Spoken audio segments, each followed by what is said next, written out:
நாங்களும் சட்டமன்றத்துக்குள்ளே எங்களுடைய சட்டமன்ற உறுப்பினர் சௌமியா அன்புமணி அவர்கள் தெளிவாக பேசியிருக்கின்றார். விவசாயிகளுடைய கடன்களை, கூட்டுறவு வங்கி கடன்களை முழுமையாக தள்ளுபடி செய்ய வேண்டும்.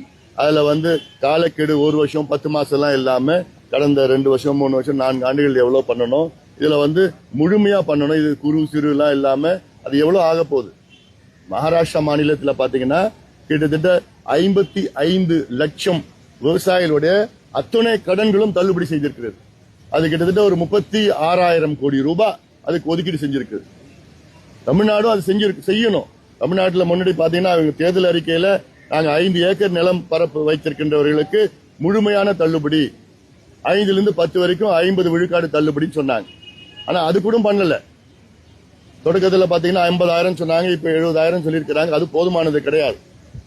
இதுல பாத்தீங்கன்னா வெறும் 6 லட்சம் விவசாயிகள் தான் 14 லட்சம் சொல்றாங்க. 6 லட்சம் 14 லட்சம். அது இப்போ 2,000 கோடி அதுக்கு ஒதுக்கீடு செஞ்சிருக்கிறாங்க.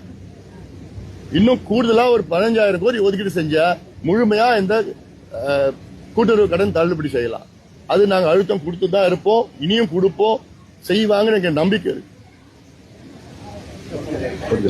நன்றி.